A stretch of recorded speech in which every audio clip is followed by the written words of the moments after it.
कि non business transaction means जिसके साथ बिजनेस रिलेशन है, बिजनेस रिलेशन के मीन्स या तो उसको अपन उनसे उस पार्टी से परचेस कर रहे हैं, या फिर उस पार्टी को सेल कर रहे हैं, उस पार्टी को एक्सपेंसेस पे कर रहे हैं, अगर ऐसी कुछ चीज है वो बिजनेस रिलेशन के अंदर आता है।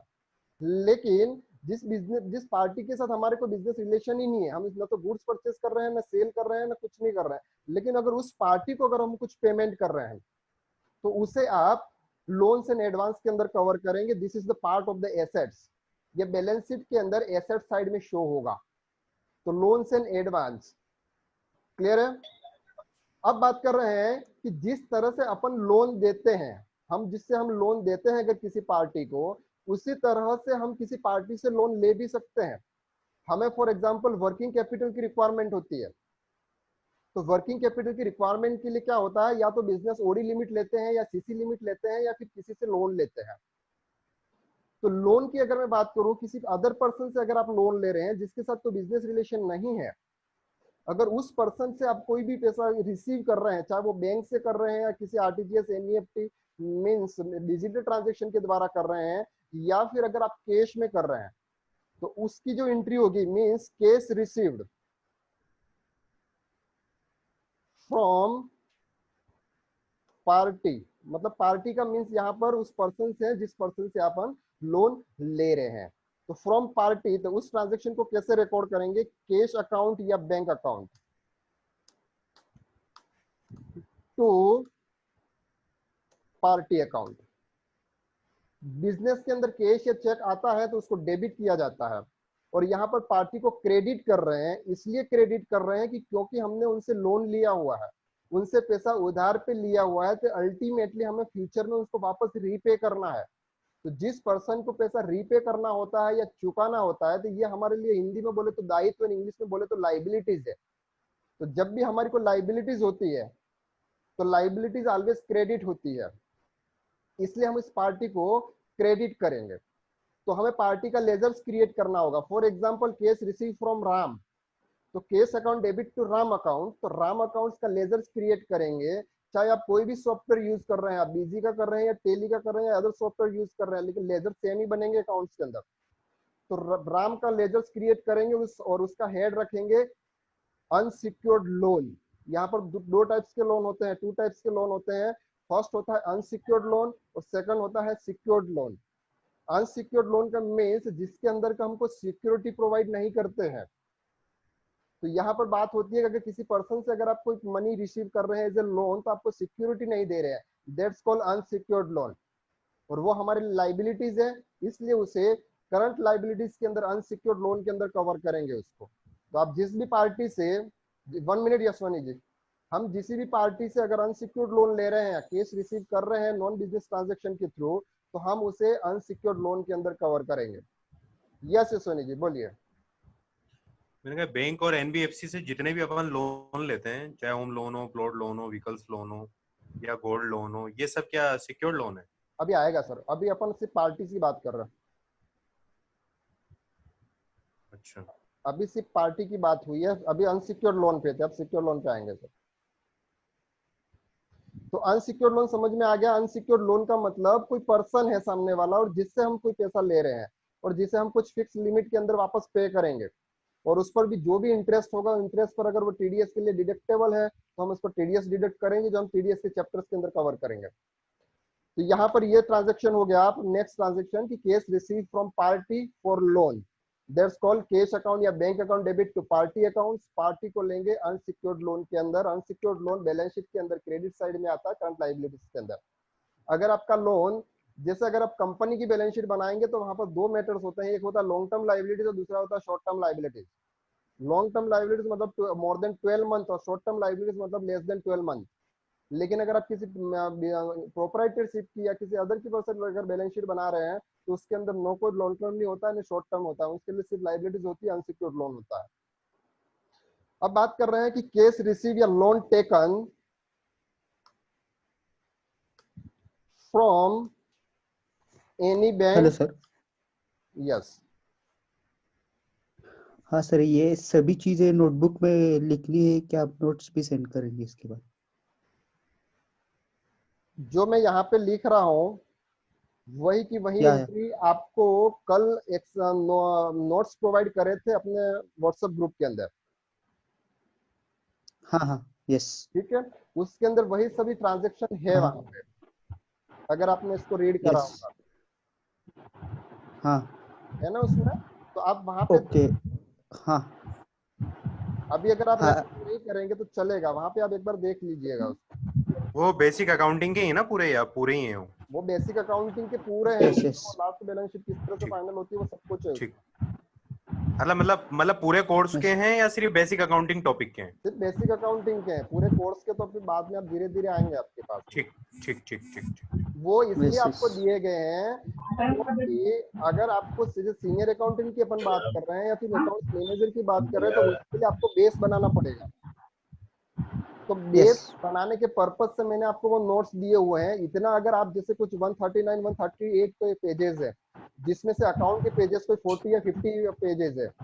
अगर 40 to 50 पेजेस अगर आप अच्छे से रीड कर लेते हैं तो आपको फिर सीनियर अकाउंटेंट हाँ बनने से कोई रोक नहीं सकता। वो इतनी ओके ओके थैंक यू मेहनत से बनाए हुए हैं, तो आप इसको पहले रीड करिएगा, ठीक है। Okay okay okay, loan taken okay from any bank. अब हम यहाँ बात कर रहे हैं कि हम किसी बैंक से लोन ले रहे हैं। अगर हम बैंक हमें लोन ऐसे तो नहीं देगी, तो इसके लिए हमें कुछ सिक्योरिटी प्रोवाइड करनी करेगी। अगर किसी पर्सन का, अब तो लीजिए, म्यूट कर लीजिएगा। Loan taken from any bank, bank हमें ऐसे लोन नहीं देगा। लोन देने के लिए हमें कुछ सिक्योरिटी प्रोवाइड करेगी। अगर हम होम लोन लेते हैं तो लोन, होम की रजिस्ट्री देनी होती है, प्लॉट लोन देते हैं रजिस्ट्री लेनी होती है, गोल्ड लोन होता है तो गोल्ड देना पड़ता है। मतलब कुछ सिक्योरिटी प्रोवाइड कर रहे हैं बैंक के, दैट्स कॉल्ड सिक्योर्ड लोन। अगर आप किसी भी फाइनेंशियल इंस्टीट्यूशन से अगर लोन ले रहे हैं या फिर किसी गवर्नमेंट बैंक से ले रहे हैं या किसी प्राइवेट सेक्टर की बैंक से ले रहे हैं, दैट्स कॉल्ड सिक्योर्ड लोन। यहाँ पर हम बात कर रहे हैं, फॉर एग्जाम्पल एचडीएफसी से लोन लिया हुआ है। अब यहाँ पर दो चीजें ध्यान रखनी है आपको। अगर आपने बिजनेस के पर्पज से लोन लिया हुआ है, ध्यान रखिएगा कि अगर आपने बिजनेस के पर्पज से लोन लिया हुआ है तो वो आएगा सिक्योर्ड लोन के अंदर। लेकिन अगर आपने इन प्रोप्राइटरशिप बिजनेस है और प्रोप्राइटरशिप बिजनेस में प्रोप्राइटरशिप में होम लोन लिया हुआ है, वो उसके घर का लोन लिया हुआ है, होम के लिए लोन लिया हुआ है, तो वो उसके कैपिटल अकाउंट्स के अंदर कवर करेंगे। वो बैलेंस शीट का अलग से पार्ट नहीं होगा, वो उसके कैपिटल का पार्ट होगा। तो यहाँ पर बहुत ध्यान रखने की चीज है। तो आप प्लीज ये ध्यान रखिएगा कि अगर उस पर्सन ने होम होम लोन लिया हुआ है तो आप उसे कैपिटल अकाउंट्स के अंदर कवर करेंगे, और अगर बिजनेस लोन लिया हुआ है तो आप उसे सिक्योर्ड लोन के अंदर कवर करेंगे। तो हम यहाँ एक एंट्री पास करते हैं, loan taken from any bank, मतलब फॉर एग्जांपल एचडीएफसी से अगर हम कोई बैंक लोन ले रहे हैं, तो जब लोन लेते हैं तो लोन लेते टाइम हमारे पास में तुरंत ही कुछ अमाउंट आ जाता है जितना लोन लिया होता है। फॉर एग्जांपल मैंने 15 लाख रुपीस का लोन लिया हुआ है, सैंक्शन करवाया, सैंक्शन लेने के बाद वो डिसबर्समेंट हुआ तो 15 लाख रुपीस मेरे अकाउंट के अंदर आ जाते हैं। तो फिर यहाँ पर जो एंट्री पास होगी वो बैंक अकाउंट मीन्स हमारा बैंक अकाउंट। तो bank account debit 15 lakh rupees to, अब टू में यहाँ पर नेम लिखेंगे, उस बैंक का नेम लिखेंगे जिस बैंक से हमने लोन लिया हुआ है। तो यहाँ पर एक अलग अकाउंट जनरेट होता है, डिफरेंट अकाउंट जनरेट होता है अपना, लोन अकाउंट बोलते हैं जिसको। तो यहाँ पर अपन लिख सकते हैं HDFC bank loan account 15 lakh rupees, और बैंक लोन अकाउंट्स का जो हेड होगा वो होगा सिक्योर्ड लोन।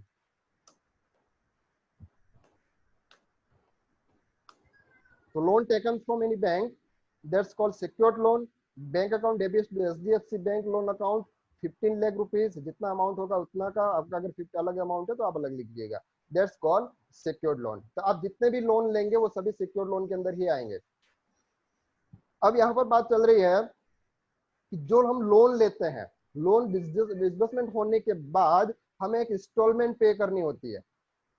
तो इंस्टॉलमेंट जब हम पे करते हैं तो हमारे बैंक से डिडक्ट होता है, उस डिडक्ट के अंदर एक अमाउंट दिखता है हमें कि फॉर एग्जांपल 15,000 का हमारा इंस्टॉलमेंट गई। तो इंस्टॉलमेंट के अंदर आपका बेसिक अमाउंट भी होता है और आपका प्रिंसिपल अमाउंट भी होता है और आपका इंटरेस्ट का अमाउंट भी होता है। तो जो प्रिंसिपल का अमाउंट होता है वो आपके लोन से ऊपर से डिडक्ट होता है, लेकिन जो इंटरेस्ट का अमाउंट है, ध्यान रखिएगा, अगर आपका बिजनेस लोन है, अगर आपने बिजनेस का लोन लिया हुआ है और बैलेंस शीट के अंदर सिक्योर्ड लोन के अंदर कवर किया हुआ है, और अगर उसका इंस्टॉलमेंट पे करने पर आप जितना भी इंटरेस्ट पे करते हैं वो इंटरेस्ट इनडायरेक्ट एक्सपेंसेस के अंदर कवर करेंगे इंटरेस्ट ऑन लोन अकाउंट करके। लेकिन अगर आपने होम लोन लिया हुआ है, 1 मिनट, अगर आपने होम लोन लिया हुआ है और होम लोन के अंदर अगर आप इंटरेस्ट पे कर रहे हैं तो वो आपके कैपिटल के अंदर डेबिट होगा कि loan interest on home loan account debit to bank account. Yes yes Vinay ji. Sir मैं कह रहा था कि ये सिक्योर्ड लोन जो अपन जैसे टेली के अंदर एचडीएफसी बैंक लोन का जो अपन अकाउंट क्रिएट करेंगे, लेजर क्रिएट करेंगे, तो अंडर ग्रुप अपन लाइबिलिटी लेंगे, करंट लाइबिलिटी लेंगे या सिक्योर्ड लोन लेंगे? सिक्योर्ड, देखिए सिक्योर्ड अगर लोन आप लेंगे। जैसे अगर हम बात करें मैन्युअल अकाउंटिंग की, जैसे अभी क्या पहले क्या हम्म होता था सर, मैन्युअल अकाउंटिंग होती थी, तो मैन्युअल हम्म अकाउंटिंग के अंदर ऐसे इस तरह के ट्रांजेक्शन, जैसे करंट लाइबिलिटीज होता है, लॉन्ग टर्म लाइबिलिटीज होता है, और करंट लाइबिलिटीज के अंदर भी पार्ट होते थे। लेकिन यहाँ क्या है कि जैसे अगर आप टेली की हाँ बात, होते थे ना, क्रेडिटर्स है बीपीए, क्रेडिटर्स है बीपीए, उसके बाद दो तरीके से आउटस्टैंडिंग एक्सपेंसेज है, उसके बाद अनर्ड वगैरह है। ये सभी लाइबिलिटीज करंट लाइबिलिटीज के अंदर आती है। हाँ आती है, बिल्कुल बिल्कुल आती है। ठीक है, लेकिन अगर अब हम टेली की बात करते हैं तो टेली के अंदर हम्म क्या होता है, बाय डिफॉल्ट 28 टाइप के ग्रुप्स क्रिएटेड रहते हैं। हम्म। नहीं ठीक है, नहीं, वो तो रहते हैं, लेकिन हमें इस चीज की नॉलेज होनी चाहिए कि भाई बिल्कुल वो किसके अंदर जाना चाहिए। बिल्कुल बिल्कुल। तो वो क्या होता है कि जैसे अगर आप टेली के अपन की सॉफ्टवेयर की बात करें तो इसको सिक्योर लोन के अंदर लेना है, और वो सिक्योर लोन अच्छा, तो उसके ऑलरेडी अंदर मतलब अंडर ग्रुप सिक्योर्ड लोन आएगा कुल मिला के? 101% सिक्योर लोन ही आएगा वो। ठीक है ठीक है, ठीक है। और जैसे अब फॉर एग्जांपल यहाँ तो हमने सिक्योर लोन बना लिया, टेली के हिसाब से हमने सिक्योर लोन कर दिया, लेकिन अगर आप कंपनी के अकाउंट बैलेंस शीट बना रहे हैं तो कंपनी की बैलेंस शीट के अंदर क्या होता है कि पहले देखा जाता है कि आपने ये जो लोन लिया हुआ है, ये लोन का ड्यूरेशन कितना हो चुका है, क्या 12 मंथ से ज्यादा है या 12 मंथ से कम है। अगर 12 मंथ से ज्यादा का हो गया, इसका मतलब उसको लॉन्ग टर्म लाइबिलिटीज के अंदर सिक्योर लोन के अंदर ले जाते हैं। और जब अगर और 12 यदि मंथ 12 मंथ कम है?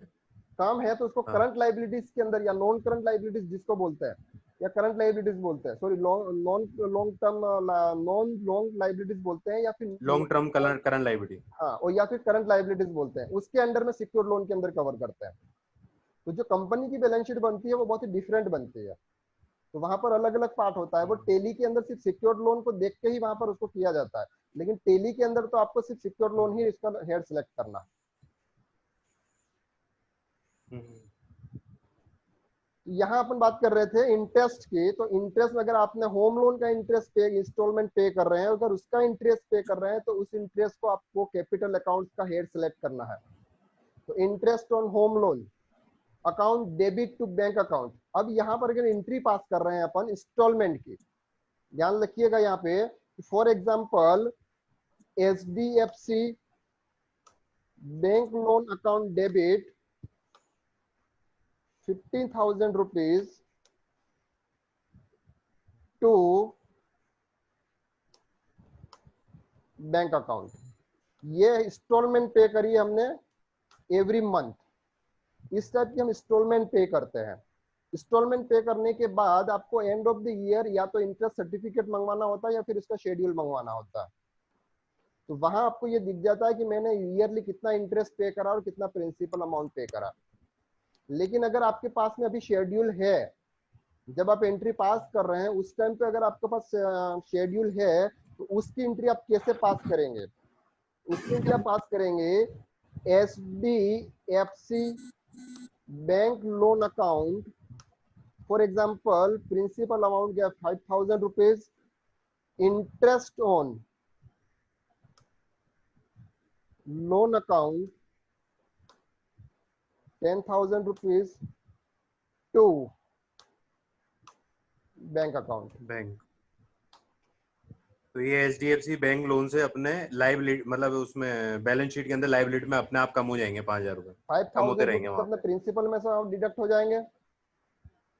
तो बैलेंस शीट में इसका इफेक्ट आएगा इस एंट्री का बिल्कुल 5,000 से? 5,000 का बैलेंस शीट के अंदर इफेक्ट आएगा और 10,000 का आपके प्रॉफिट एंड लॉस के अंदर इफेक्ट आएगा उसका।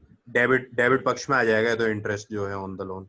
लोन इनडायरेक्ट अकाउंट एक्सपेंसेस में। इनडायरेक्ट एक्सपेंसेस के अंदर, और 15,000 रुपीज आपके बैंक से डिडक्ट हो जाएंगे, तो उसका अमाउंट आपका 15,000 वहां से रिड्यूस हो जाएगा। ठीक है। क्लियर है?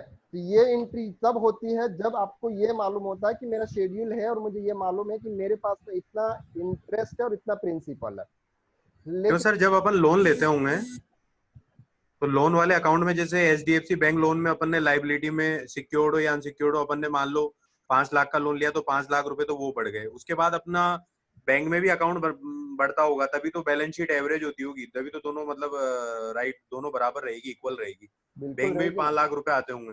बैंक में जैसे 5 लाख इंक्रीज होते हैं, तो उसी तरह लाइबिलिटीज भी 5 लाख से इंक्रीज होती है। हाँ, ताकि वो मतलब दोनों इक्वल रहते हैं, बराबर रहेंगे उस केस में।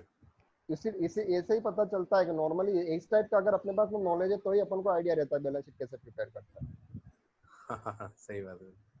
क्योंकि ये इतना, क्योंकि क्या होता है, जैसे अगर अपन एडवांस अकाउंटिंग की अगर बात करें, तो एडवांस अकाउंटिंग के अंदर आपको ये मालूम होना चाहिए कि अगर मैं कोई एक एंट्री पास कर रहा हूँ, तो हाँ, तो उसके कहाँ कहाँ इफेक्ट हो रहे हैं, उस एंट्री का इफेक्ट कहाँ हो रहा है, और लास्ट इफेक्ट कहाँ कहाँ हो रहा है। अल्टीमेटली सही बात। प्रॉफिट एंड लॉस अकाउंट के ऊपर क्या इफेक्ट आ रहा है, प्रॉफिट रिड्यूस ठीक है। कैसे होता है, उसका इफेक्ट लास्ट में वहां तक जाता है, तब जाके पता चलता है कि हमें ये वास्तव में हमको अकाउंटिंग। मुझे एक रॉयल्टी के बारे में पूछना था सर आपसे, एक्चुअली आप अभी थोड़ा सा रीड कर लें, उसके बाद बेसिक ही है, रॉयल्टी के बारे में मुझे थोड़ी जानकारी लेनी है। ये रॉयल्टी का एक चैप्टर माइनिंग दिया गया रॉयल्टी होती है ना, माइनिंग रॉयल्टी होती है, है। उसके बारे में। उसका अपन डिस्कस करेंगे आराम से। बिल्कुल। चलिए, अब यहाँ हमने बात करी थी इंटरेस्ट लोन की। अब इंटरेस्ट, अगर इंटरेस्ट अकाउंट के अगर आपके पास में शेड्यूल है, और शेड्यूल है, तो आप इसी तरह की एंट्री पास करेंगे 12 एंट्री। लेकिन अगर आपके पास में शेड्यूल नहीं है, और आप एंट्री क्या पास करेंगे, बैंक अकाउंट इस टाइप्स की, एचडीएफसी टू बैंक अकाउंट, ये एंट्री पास करेंगे आपके पास में अगर शेड्यूल नहीं है तो। फिर आपको इंटरेस्ट सर्टिफिकेट मंगवाना होगा एंड ऑफ द ईयर। जब आप इंटरेस्ट सर्टिफिकेट मंगवाएंगे, उसमें आपको क्लियर होगा कि मेरा कितना इंस्टॉलमेंट और कितना इंटरेस्ट है। तो फॉर एग्जांपल 5,000 के हिसाब से हम इंस्टॉलमेंट माने तो 60,000 रुपीज का बेसिक अमाउंट है, और 1,20,000 का हमारा प्रिंसिपल अमाउंट है। तो आपने तो 1,80,000 पूरा अमाउंट आपने प्रिंसिपल में से डिडक्ट कर दिया है। इस एंट्री के हिसाब से अगर आप देखें, तो एचडीएफसी लोन को आपने 15,000 से डेबिट किया, मतलब 1,80,000 ईयरली आपने डेबिट कर दिया, लेकिन एक्चुअल में डेबिट करना था 60,000 रुपीज। तो 1,20,000 आपने ज्यादा डेबिट कर दिया, तो उसको वापस रिवर्स करेंगे, और रिवर्स करके जो रिवर्स करने के बाद जो 1,20,000 का अमाउंट है, उसको पीएनएल अकाउंट के अंदर ट्रांसफर करेंगे इंटरेस्ट के अंदर। तो यहाँ जो एंट्री पास करेंगे वो इस टाइप्स की एंट्री होगी। ये जो एंट्री की बात कर रहा हूँ, एवरी 31 मार्च की बात कर रहा है, end of the year interest certificate आने के बाद। तो इंटरेस्ट होगा interest account, interest on loan account debit 1,20,000 to HDFC bank loan account 1,20,000। अगर इस एंट्री में किसी को डाउट हो तो आप पूछ सकते हैं। ये कब कर रहे हैं सर अपन एंट्री, साल के अंत में? 31 मार्च को। ओके। ये 31 मार्च को इसलिए करते हैं कि अप्रैल से लेके अपन ने मार्च तक अपन ने क्या करा, सिर्फ एक ही एंट्री पास करी थी, अच्छा।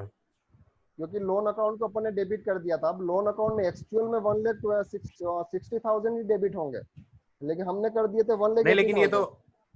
ये तो हर महीने पास करनी पड़ेगी ना सर, ये तो हर महीने का खर्चा है ना। हर महीने तो पास करेंगे, लेकिन एक्चुअल में क्या होता है, आपके पास में कभी कभी शेड्यूल नहीं होता है, इंटरेस्ट ओके। सर्टिफिकेट बाद में मंगवाते हैं। ओके। तो इस पर्पज नहीं से नहीं, यदि अपन हर महीने पास कर रहे हैं तो भी अपन को ईयर क्लोजिंग में करनी पड़ेगी, नहीं, फिर तो नहीं यहाँ करने पड़े ना। आप यहाँ इसको देखिए सर, यहाँ एचडीएफसी बॉन्ड अकाउंट के अंदर 5,000 डेबिट हो रहा है, मतलब 12 month into 5,000 is equal to 60,000। 12 पंजे 60। ठीक है। अब लेकिन यहाँ और अगर 1,20,000 हो। यहाँ अगर डेबिट कर रहे हैं, तो कितना डेबिट हो रहा है एचडीएफसी के अंदर, 15,000। 15,000 मंथली, मतलब 1,80,000 ईयरली। लेकिन एक्चुअल में होना कितना चाहिए था, होना तो यही चाहिए, 60,000। 60,000। तो इसलिए 120,000 को वापस क्रेडिट कर देते हैं। एक तो मिनट दोबारा बताना तो सर, एक मिनट दोबारा। HDFC बैंक लोन, जैसे अगर आपके पास में शेड्यूल है और शेड्यूल में आपको पता है कि मेरा इतना प्रिंसिपल है और इतना इंटरेस्ट है, तो आप दोनों को बाइफरकेट करके एंट्री पास करेंगे। तो बिल्कुल। 31 मार्च को आपको कोई एंट्री पास करने की जरूरत नहीं है। ओके। लेकिन अगर आपके पास में अभी शेड्यूल नहीं है, आप तो सिर्फ बैंक स्टेटमेंट के हिसाब से एंट्री पास कर रहे हैं, तो अच्छा। आप तो सिर्फ बैंक लोन अकाउंट को ही डेबिट करोगे। बाइफरकेट अच्छा। नहीं है आपके पास में, तो इसलिए आप बैंक लोन अकाउंट को डेबिट करें। जब आपके पास में अरे आ रहा है ना भाई, है ना? तो जब इंटरेस्ट सर्टिफिकेट आपके पास में आ जाएगा, तो उसमें आपको ये दिख जाएगा कि मेरा इतना इंटरेस्ट है। हम्म। तो उस इंटरेस्ट को अपन ट्रांसफर करेंगे डेबिट, और जितना अमाउंट ज्यादा हमने डेबिट कर दिया है लोन अकाउंट के अंदर, उसको वापस करेंगे क्रेडिट। ओके ओके ओके, मतलब अपन ने पहले HDFC बैंक लोन अकाउंट को टोटल 15,000 से मतलब 12 महीने के लिए कर दिया था, 12 महीने एंट्री डाल दी थी, जबकि इसके अंदर दो चीज इंक्लूड है, इंटरेस्ट और लोन, मतलब प्रिंसिपल। प्रिंसिपल तो अपन फिर बाद में इंटरेस्ट ऑन लोन की अमाउंट वापस इंटरेस्ट ऑन अकाउंट के अकाउंट में ट्रांसफर कर रहे हैं ट्रांसफर इसको। करते हैं, और इसको वापस ठीक अपन उसको क्रेडिट करके वापस बैंक अकाउंट के अंदर ट्रांसफर करता है। ठीक ठीक है, ताकि वो उस हेड में चल जाएगा, मतलब ये वो साइड में मतलब चल जाएगा। डिस्ट्रीब्यूशन हो जाएगा। और जब हम इन बिल्कुल बैंक स्टेटमेंट मंगवाते हैं, लोन स्टेटमेंट, तो लोन स्टेटमेंट में अपना बिल्कुल। जो अमाउंट दिखता है, हम्म। मतलब कि मुझे इतना अमाउंट मेरे को पे करना है, वो आपकी बैलेंस शीट के हिसाब से मैच होना चाहिए। यदि अपन हर महीने जैसे इस 15,000 की एंट्री को करेंगे, तो लाइबिलिटी के अंदर HDFC बैंक लोन में 1,80,000 कम हो जाएंगे, जबकि 1,80,000 तो कम ही नहीं हुए, कम तो 60,000 हुए। तो इस कंडीशन में अपन को वापस जो कम हुआ है उसको अपन वापस क्या करेंगे, ट्रांसफर कर देंगे इंटरेस्ट ऑन लोन में, जो इंटरेस्ट लगा है। ठीक यस। ठीक ठीक। ठीक है ओके, और किसी को सर। Okay doubt sir. है? If you have any doubt, raise your hand. Okay. Hello sir. Yes.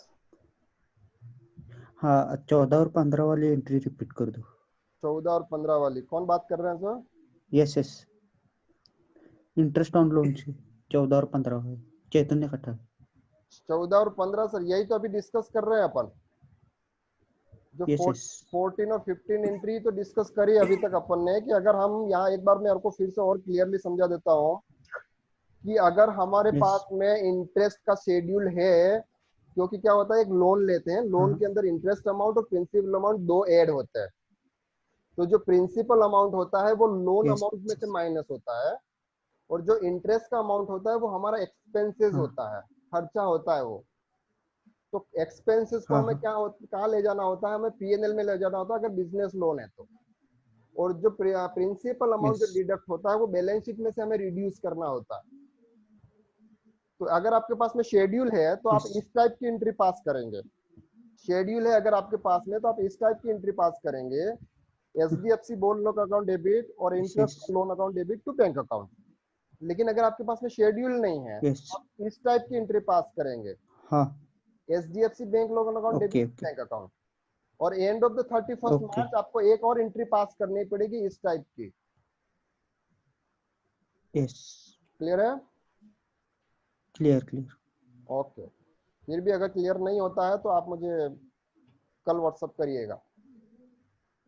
हाँ थोड़ा सा अपन आप भी इस पे फोकस कीजिएगा किसी भी चीज के ऊपर, कि थोड़ा सा मतलब दिमाग लगाइएगा कि ऐसा क्यों होता है, इसके पीछे पर्पस क्या है। क्लियर है? तो interest on loan account debit to yes HDFC bank loan account, ये 31 मार्च को एंट्री पास करते हैं लोन को एडजस्टमेंट करने के लिए। क्लियर है? तो चलिए अपन मिलते हैं with in 5 minutes. Yes. Okay, आप थोड़ा सा ब्रेक ले लीजिए 5 मिनट का, फिर मिलते हैं 5 मिनट बाद। Interest on loan account debit to HDFC बोलने अकाउंट, ये 31 मार्च को हम एंट्री को क्लियर करते हैं। हमने यहाँ देखा था, हमने कौन कौन से हेड्स हमने कवर कर लिए हैं बैलेंस शीट्स के अंदर। एक बार उसको थोड़ा सा ब्रीफ में देख लेते हैं। सबसे पहले हमने कवर करा था कैपिटल अकाउंट्स। कैपिटल अकाउंट्स के अंदर उसका लेजर्स आएगा जिस पर्सन ने बिजनेस में इन्वेस्ट किया हुआ है। अगर पार्टनरशिप फॉर्म है तो 2 पर्सन आ गए हैं, तो 2 पर्सन के लेजर्स क्रिएट करेंगे और उन्हें कैपिटल अकाउंट्स के हेड के अंदर कवर करेंगे।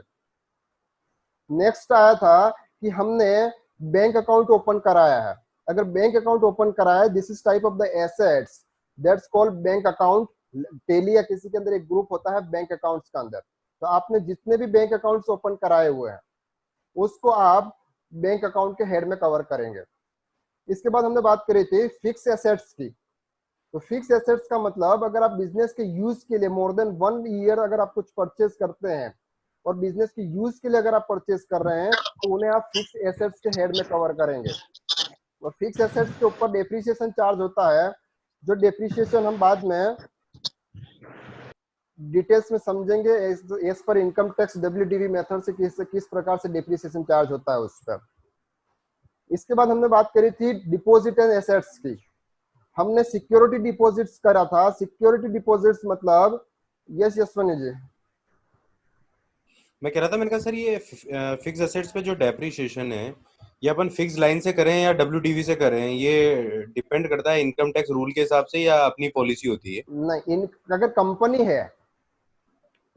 है तो हमारी पॉलिसी होती है कि हम SLM मेथड से भी चार्ज कर अच्छा। डेप्रिसिएशन चार्ज कर सकते हैं और WDV से भी चार्ज कर सकते हैं। लेकिन कंपनी के अकाउंट्स के हिसाब से अगर आप दोनों में से कोई एक ऑप्शन ले सकते हैं कि SLM या WDV, लेकिन इनकम टैक्स के हिसाब से आपको WDV मेथड ही सिलेक्ट करना होता है। जब आप WDV मेथड अगर चार्ज, तो जैसे सुनिए पहले, अगर कंपनी में अगर मैंने SLM मेथड चार्ज किया हुआ है और इनकम टैक्स के पर्पज से अगर मैंने WDV चार्ज किया हुआ तो दोनों के बीच में डिफरेंस आता है। तो उस डिफरेंस को अपन आएगा ना, डेफर्ड टैक्स लायबिलिटी और डेफर्ड टैक्स एसेट्स बोलते हैं, अगर आपने ये पढ़ा होगा तो। पढ़ा है। डेफर्ड टैक्स एसेट्स और डेफर्ड टैक्स लायबिलिटी इसी को बोलते हैं कि डेप्रिसिएशन के अंदर डिफरेंस जो आता है इनकम एस पर इनकम टैक्स डेप्रिसिएशन और एस पर कंपनी अकाउंट्स के डेप्रिसिएशन के हिसाब से जो डिफरेंस आता है उससे ये इस टाइप से देते हैं। लेकिन अगर हम बैलेंस शीट बना रहे हैं इनकम टैक्स के पर्पज से, अगर इंडिविजुअल की बात करें प्रोपराइटरशिप की, तो वो सिर्फ बनेगी इंडिविजुअल इनकम टैक्स के पर्पज से, वहां कंपनी का कोई रोल ही नहीं है। इसलिए वहां पर WDV मेथड से ही थोड़े आवाज ब्रेक हुई है जी। हाँ अब आई है सर। जी बोलिए। नहीं, आवाज ब्रेक हो रही थी, मैंने कहा आवाज ब्रेक हो रही है। ओके ओके, तो यहाँ तक क्लियर हो गया आपको कि अगर आप इनका कंपनी है तो आप 2 प्रकार के चार्ज कर सकते हैं, लेकिन अगर आपको इनकम टैक्स के पर्पज से आपको WDV मेथड ही चार्ज करना होगा और उनका भी एक प्रिस्क्राइब रेट होती है, जो रेट होती है आपको चार्ज करना है। ये अपन डेप्रिसिएशन का अपना 3rd चैप्टर जो होगा उसके अंदर अपन कवर करेंगे, बिल्कुल सब कुछ डिटेल में आएगा, क्योंकि बात ही कर रहे हैं अपन सीनियर अकाउंटेंट की। होना भी चाहिए सर। बिल्कुल। चलिए, तो हमने फिर अब बात कर रहे हैं फिक्स एसेट्स की। तो फिक्स एसेट्स के हमने जो लेजर्स की बात करी थी वो थे जैसे computer accounts, computer, mobile, laptop, printer, furnitures, ये जितने भी है ये सभी हमारे लिए फिक्स एसेट्स होंगे। तो इनकी जो एंट्री हो जाएगी वो हो जाएगी all accounts are debit to bank और कैश, या फिर all account debit to party account. और पार्टी को भी आपको सन्डी क्रेडिटर्स के हेड में ही कवर करना है, क्योंकि अगर आप GST रजिस्टर्ड पार्टी है और GST में अगर आप किसी का बिल ले रहे हैं तो सामने वाले भी GST रजिस्टर्ड है, तो उस पर आपको इनपुट टैक्स क्रेडिट कवर करना है, एडजस्टमेंट करना है। तो अगर आप इसको करंट लायबिलिटीज के अंदर लेंगे तो पार्टी का एड्रेस और उसका पेन नंबर और GST नंबर का ऑप्शन टेली के अंदर है, किसी अगर सॉफ्टवेयर में नहीं आता है तो उसका ऑप्शन सिर्फ सन्डी क्रेडिटर्स या डेटर्स के अंदर ही आता है, इसलिए आपको उसको सन्डी क्रेडिटर्स के हेड में लेना होगा। नेक्स्ट हमने बात करी थी जैसे फॉर एग्जांपल अनसिक्योर्ड लोन की। अनसिक्योर्ड लोन का मतलब अगर आप किसी भी पर्सन से अगर आप लोन ले रहे हैं, वो कैश में ले रहे हैं या सब डिजिटल मोड में ले रहे हैं, तो आप उसे अनसिक्योर्ड लोन के अंदर कवर करेंगे। कैश के अंदर 20,000 से कम का लोन ले सकते हैं, 20,000 से ज्यादा का लोन हम कैश में नहीं तो ले सकते हैं न दे सकते हैं। और अगर आप डिजिटल मोड से ले रहे हैं तो मिनिमम 1 लाख रुपीज तक आपको कुछ इनकम डिटेल्स पे नहीं करनी है, लेकिन अगर आपने 1 लाख रुपीज से ज्यादा अगर लोन लिया है या दिया है डिजिटल मोड से तो आपको उस पर इनकम पैन कार्ड आपको प्रोवाइड करना होगा इनकम टैक्स डिपार्टमेंट को। तो सामने वाली पार्टी भी उसको शो कर रही है या नहीं कर रही है ये आपके रिटर्न से सामने वाले को पता चल जाता है इनकम टैक्स डिपार्टमेंट को। तो यहाँ ये ध्यान रखिएगा। अब बात कर रहे हैं जैसे सिक्योर्ड लोन की। तो सिक्योर्ड लोन का मतलब होता है कि किसी भी बैंक से अगर आप लोन ले रहे हैं कुछ सिक्योरिटी प्रोवाइड करके, तो इसको बोलते हैं सिक्योर्ड लोन। सिक्योर्ड लोन के अंदर यहाँ पर 2 चीजें आती है, वो ड्यूरेशन फिक्स होता है उसका कि मुझे 15 ईयर्स या 20 ईयर्स की बात कर रहे हैं, और उसके अंदर जब इंस्टॉलमेंट पे करेंगे उसके अंदर 2 अमाउंट होंगे, एक बेसिक अमाउंट होगा, वो प्रिंसिपल अमाउंट होगा। बेसिक अमाउंट जो होगा वो आपके लोन में से डिडक्ट होगा और लोन में से डिडक्ट होगा, और इंटरेस्ट का अमाउंट है जो आपको या तो एक्सपेंसेस होगा या कैपिटल अकाउंट। अगर आप होम लोन लिया हुआ है कैपिटल के अंदर डिडक्ट होगा, अगर आपने बिजनेस लोन लिया हुआ है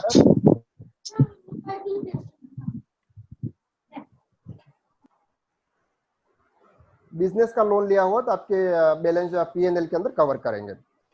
अब बात कर रहे हैं ओडी और सीसी लिमिट की। हमें वर्किंग कैपिटल मैनेजमेंट के लिए हमें ओडी लिमिट या सीसी लिमिट लेनी होती है।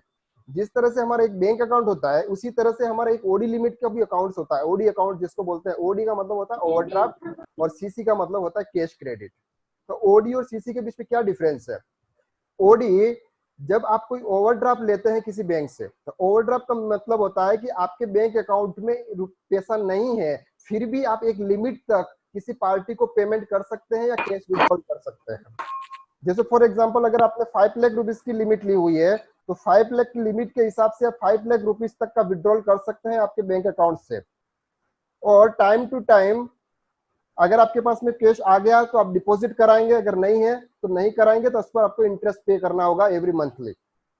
वो इंटरेस्ट आपके अकाउंट्स के अंदर ऑलरेडी डिडक्ट हो जाएगा या एड हो जाएगा। अब बात कर रहे हैं कि ओडी लिमिट कैसे लेते हैं। तो ओडी लिमिट लेने के लिए हमें कुछ प्रॉपर्टी मॉर्गेज करनी होती है, हमें कुछ प्रॉपर्टी की सिक्योरिटी प्रोवाइड करनी होती है। फॉर एग्जांपल अगर आपने कोई जैसे बिजनेस का आपके एसेट्स है, मशीनरी है, और मशीनरी आपने मॉर्गेज करी हुई है बैंक के अंदर, वहां से आपने एक ओडी लिमिट ले रखी है। तो फॉर एग्जांपल 50 लाख की आपकी एसेट्स है तो 50 लाख का 90 या 80% आपको बैंक ओडी लिमिट देती है। तो फॉर एग्जांपल आपकी 40 लाख रुपीस की ओडी लिमिट हुई तो आप 40 लाख रुपीस तक आप बैंक से कैश विड्रॉल कर सकते हैं, किसी पार्टी को पेमेंट कर सकते हैं। अब ओडी लिमिट के ऊपर आपको इंटरेस्ट पे करना होगा। जितना जितना आप विड्रॉल करते हैं उस पर आपको इंटरेस्ट लगता है, जितना आप डिपॉजिट करते हैं उसके हिसाब से इंटरेस्ट माइनस होता जाता है। तो ओडी लिमिट सिक्योर्ड में आती ना सर ये? जी सिक्योर्ड लोन में आती होगी नहीं तो? नहीं, ओडी लिमिट एक अकाउंट बनता है, अलग से अकाउंट होता है। ओडी लिमिट और नहीं, लाइबिलिटी में किस में आता है अपना, मतलब बैलेंस शीट में कहाँ जाता है? सिक्योर्ड लोन के अंदर। सिक्योर्ड लोन में जाता है ना? जब इसकी नॉर्मली अपन बैलेंस शीट बनाते हैं तो उसको सिक्योर लोन के अंदर कवर करते हैं, क्योंकि सिक्योरिटी प्रोवाइड करते हैं अपन। ठीक है। और इसका जैसे इंटरेस्ट है तो इंटरेस्ट की एंट्री पास करेंगे जो पेंडल में जाएगी। बाकी जैसे अपन इसमें से पैसा निकालते हैं तो बैंक टू सीसी कर देंगे और वापिस जमा कराते हैं तो सीसी टू बैंक कर देंगे। ऐसे ही होगा ना सर? जस्ट 1 मिनट क्लियर कर रहा हूं मैं। तो ओडी लिमिट लेने के लिए हमें क्या होता है, कोई प्रॉपर्टी मॉर्गेज करनी होती है, इसके आधार पे हमको बैंक ओडी लिमिट देती है। अब यहाँ पर दो चेंजेस, जैसे अगर आप बैंक की बात करते हैं तो बैंक आपकी एसेट्स है, तो बैंक आपकी एसेट्स है, मतलब अगर आपके बैंक अकाउंट में कुछ अमाउंट है तो ही आप विड्रॉल कर सकते हो। और अगर ओडी लिमिट की बात करें तो आपका अमाउंट 0 है लेकिन फिर भी आप विड्रॉल कर सकते हो, दैट्स कॉल्ड लाइबिलिटीज। आपका एक दायित्व तो बन जाता है वापस उस बैंक को चुकाना का। तो यहाँ यह बात है कि जैसे जैसे आप बैंक के अंदर डिपॉजिट करेंगे ओडी लिमिट का अमाउंट रिड्यूस होता जाएगा। दोनों के बीच में डिफरेंस समझना आप।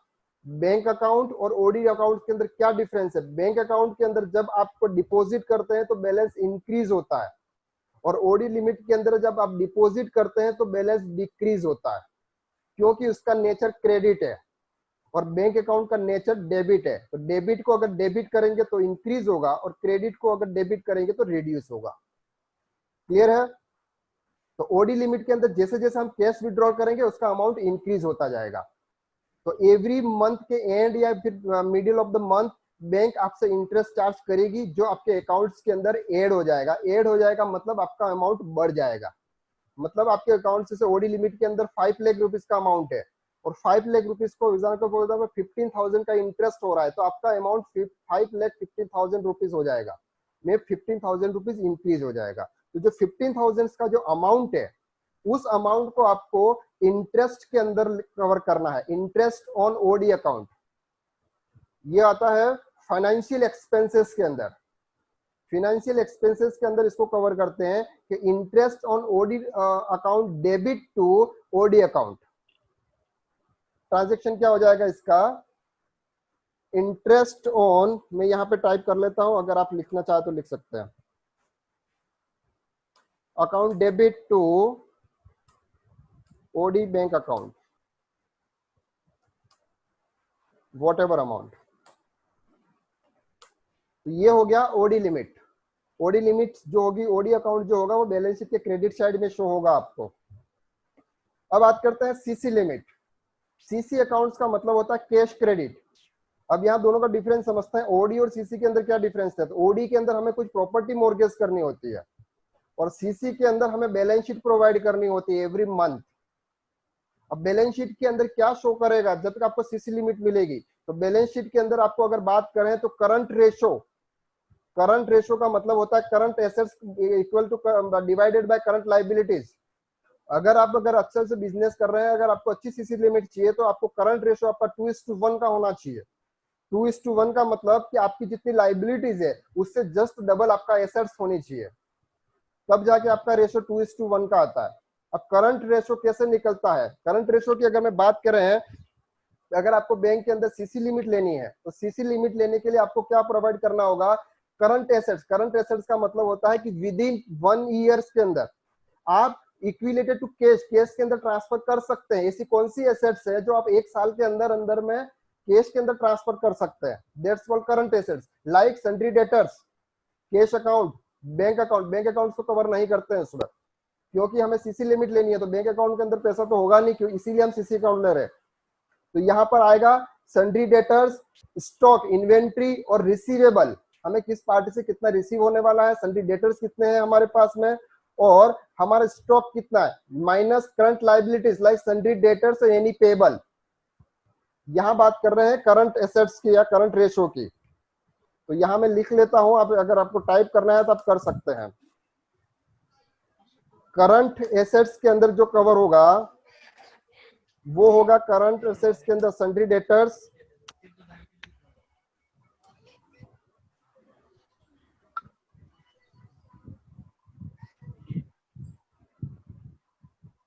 Plus stock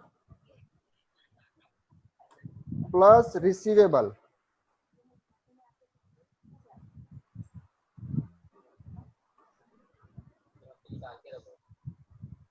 clear? सर इसमें वो भी आते हैं ना, प्रीपेड एक्सपेंसेज और क्या कहते हैं अपना, तो भी करंट एसेट्स के एक्रूड। जो भी करंट एसेट्स के अंदर होगा। और अगर बात करें करंट लाइबिलिटीज की,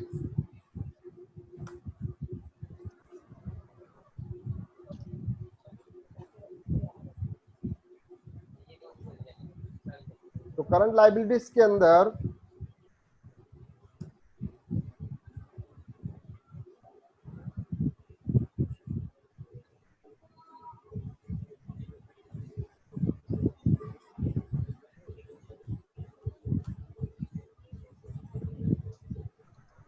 सन्ड्री क्रेडिटर्स,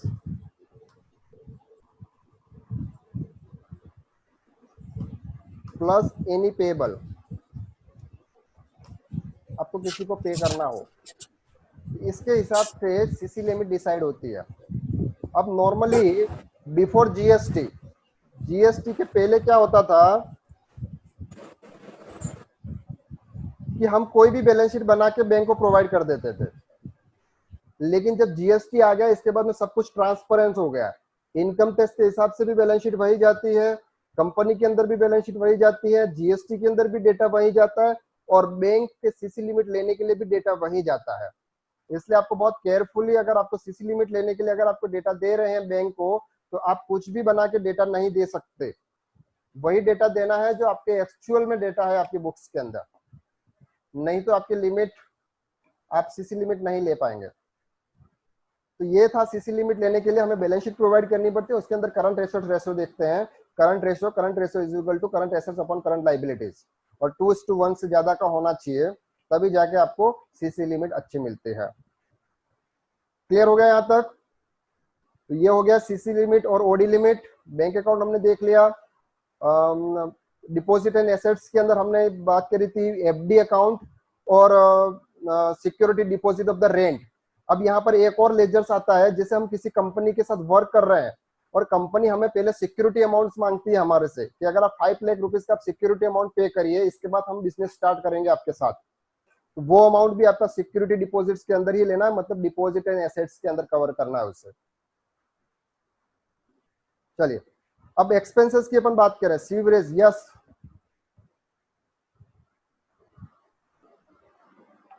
बोलिए।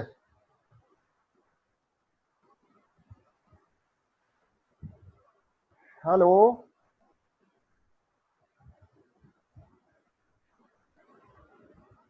शिव बोलिए।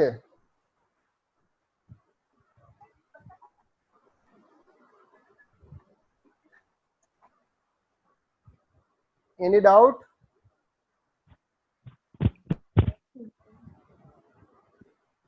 No sir, continue. तो आपने रेज हैंड किया था इसलिए पूछ। नहीं। ओके, तो उसे भी आपको डिपॉजिट एंड एसेट्स के अंदर लेना है। अब हम बात कर रहे हैं एक्सपेंसेस की। तो एक्सपेंसेस के अंदर क्या आएगा? इनडायरेक्ट एक्सपेंसेस की बात करेंगे तो ऑल एक्सपेंसेस जो आप पे कर रहे हैं डेली रूटीन के या फिर मंथली रूटीन के, उसे आप एक्सपेंसेस कहेंगे। इनडायरेक्ट इनकम का मतलब होता है कि अदर इनकम से अगर आपकी कोई, तो आप इसे इनडायरेक्ट इनकम के अंदर कवर करेंगे, जैसे डिस्काउंट रिसीव, कमीशन रिसीव या फिर रेंट रिसीव। रेंट रिसीव का मतलब होता है कि प्रॉपर्टी ओनर है जो बिजनेस कर रहा है, और जो बिजनेस कर रहा है उसकी कोई अदर प्रॉपर्टी भी है जिससे अगर उसको रेंट आ रहा है, तो वो रेंट इनकम को भी इनडायरेक्ट इनकम के अंदर कवर करेगा। यहाँ मैं आपको अब डिटेल्स के अंदर एक और चीज बता रहा हूँ कि अगर आप किसी इंडिविजुअल्स की अकाउंटिंग कर रहे हैं, हालांकि ये बैलेंस शीट फाइनलाइजेशन के करते टाइम भी आपको मैं चीज बताऊंगा, लेकिन अभी एक बार और बता देता ताकि उस टाइम आपको और ज्यादा क्लियर हो जाएगा। अगर कोई इंडिविजुअल्स की आप अकाउंटिंग कर रहे हैं और उसका कोई बिजनेस है, और बिजनेस के अंदर उस पर्सन की सेपरेट इनकम हो रही है, सेपरेट इनकम का मतलब कोई बिजनेस पर्सन है, कहीं जॉब भी कर रहा है पार्ट टाइम, तो उससे सैलरी भी आ सकती है, उसकी अदर कोई प्रॉपर्टी है जहां से उसको रेंट इनकम भी आ सकती है, बैंक सेविंग अकाउंट्स के अंदर कुछ अमाउंट है उससे वहां से इंटरेस्ट आ सकता है, उसने अपनी पर्सनल नेम से अगर कोई एफडी करा रखी है तो उससे उसको इंटरेस्ट आ सकता है, उसने कोई म्यूचुअल फंड या फिर शेयर के अंदर इन्वेस्ट कर रखा है तो उससे डिविडेंड रिसीव हो सकता है। तो ये सब उसकी पर्सनल इनकम है, ना कि बिजनेस की इनकम है। तो जब हम क्या करते हैं एक्चुअली, जब रिकॉर्डिंग करते हैं ट्रांजेक्शन को, तो हम उसे इनडायरेक्ट इनकम के अंदर ही कवर करते हैं। लेकिन अगर आपने बैलेंस शीट फाइनल सीए की अगर बैलेंस शीट फाइनल करने के बाद अगर उसे देखा होगा, तो उसे उस लेजर को कैपिटल अकाउंट के अंदर ट्रांसफर कर दिया जाता है। तो अगर आप इंडिविजुअल्स की अगर बात कर रहे हैं, अगर आपको खुद को बैलेंस शीट प्रिपेयर करनी है, तो ये बैलेंस शीट मतलब फिर बिजनेस का पार्ट नहीं है, ये उस पर्सन के कैपिटल का पार्ट है, तो आप उसको कैपिटल के अंदर क्रेडिट करना होगा अगर आप बैलेंस शीट फाइनल कर रहे हैं, उस टाइम की बात कर रहे हैं। क्लियर है? लेकिन अगर डिस्काउंट रिसीव, तो डिस्काउंट रिसीव तो बिजनेस का ही होता है, तो discount receive is that's called indirect income. अब यहां हम बात करें, डिस्काउंट रिसीव आ गया है, तो डिस्काउंट कितने टाइप्स के होते हैं? Yes, Sanjay Singh hello sir. Yes बोलिए। सर एक आपने जो ये कहा है अभी हमारी इनडायरेक्ट इनकम, जो जैसे शेयर डिवेंचर से अगर कोई मार्केट आ रही है, या कोई शेयर मार्केट से हमारे पास कोई इनकम आ रही है, या कोई सैलरी से हमारे पास इनकम आ रही है, सर जब हम ये हमारी बिजनेस पर्पज से, सर ये हमारी बैलेंस शीट में ऐड होने की जगह है, जब हम ITR भरते हैं तो उस टाइम मेरे ख्याल से सर अलग से उस पर जाती है। जैसे हम एग्रीकल्चर इनकम भरते हैं, ITR हमारा बिजनेस भी है और हम एग्रीकल्चर इनकम भी भर रहे हैं, तो सर जैसे वो सेक्शन 44 AD के अंदर एग्रीकल्चर इनकम जाती है हमारी, तो सर उसका कोई बैलेंस शीट में तो कोई रोल नहीं हुआ। बैलेंस शीट जैसे आपने कहा है, जैसे सर आपने कहा है ना, अगर प्राइवेट जॉब कर रहा है देन उसका बैलेंस शीट के अंदर तो कोई रोल नहीं हुआ। होता है सर, बैलेंस शीट का रोल हाउ सर? इसलिए, बैलेंस शीट का रोल इसलिए, बैलेंस शीट के अंदर रोल इसलिए होता है कि जैसे अगर आपको बिजनेस एंड प्रोफेशन की अगर मैं बात करें, तो हाँ जी बिजनेस सर। एंड प्रोफेशन की अब जो PNL अकाउंट बनता है, profit and trading and profit and loss account for the year, जो बनता है बिल्कुल सर। वो सिर्फ बिजनेस का बनता है। क्लियर है सर? हाँ जी सर, वो जो PL बनता है हमारा सर, वो हमारा जो हमारे बिजनेस से इनडायरेक्ट इनकम हो रही है, फॉर एग्जांपल हमारे पास कोई कमीशन रिसीव्ड हुआ हमारे पास, दैट्स वर हमारी वो इनडायरेक्ट इनकम होगी सर। हाँ, एग्जैक्टली यही चीज है ना सर। बिजनेस का फॉर तो एग्जाम्पल बात कर रहे हैं कि बिजनेस से रिलेटेड अगर इनकम हो रही है तो हाँ सर, बिजनेस से रिलेटेड अगर कोई इनकम हो रही है तो हमारी इनडायरेक्ट इनकम हुई। इनकम होगी, लेकिन अगर उस ठीक है पर्सन ना? सेपरेट इनकम हो रही है, हाँ जी। तो फिर वो तो बिजनेस की इनकम नहीं है। हाँ सर, वही चीज मैं पूछ रहा हूँ ना, आप कह रहे थे वो कैपिटल में हमारी ऐड हो जाएगी, तो हाँ, उसमें कैपिटल में ऐड क्यों होगी? तो कैपिटल में ऐड इसलिए होगी क्योंकि अगर मैं उसको इनडायरेक्ट इनकम के अंदर ऐड करूंगा, ध्यान से हम्म सोचिएगा उसको, कि अगर हम उसको अगर इनडायरेक्ट इनकम के अंदर ऐड करेंगे, तो इनडायरेक्ट इनकम अगर ऐड होगी तो हमारा प्रॉफिट क्या होगा PNL का? सर मैं वही चीज तो आपसे क्लियर करना चाहता मैं हूँ। वही अगर बोल रहा हूँ सर, जो आप मेरी बात सुनिए पहले। मैं आपका कंसेप्ट हाँ जी समझ सर, गया हूँ।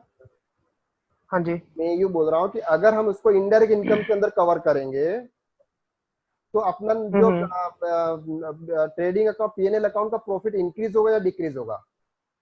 वो तो सर इंक्रीज होगा इंक्रीज होगा। लेकिन अगर पीएनएल डेफिनेटली। का इंक्रीज होता है, इसका मतलब वो बिजनेस एंड प्रोफेशन के अंदर कवर हो जाएगा। बिल्कुल सर। लेकिन वो बिजनेस की इनकम नहीं होगी, अदर सोर्सेज की इनकम है, बिल्कुल सर। तो इसलिए उसको अदर सोर्सेज के हेड में ट्रांसफर करना चाहिए। तो सर एक बात और सर, जैसे हम पीएल से जो हमारा नेट प्रॉफिट ट्रांसफर होगा पीएल से, हम्म। तो वही कैपिटल में आगे वही कैपिटल की जो हमारा कैपिटल अकाउंट बनेगा बैलेंस शीट के अंदर, तो सर कैपिटल अकाउंट में या तो हमारे पास कैपिटल बढ़ेगी, या तो हम कैपिटल इन्वेस्ट कर रहे हैं हमारी इंट्रोड्यूस कर रहे हैं ड्यूरिंग द फाइनेंशियल ईयर, या सर फिर हम प्रॉफिट हमारा जो पीएल से उठकर आएगा, या सिर्फ वो ऐड होगा।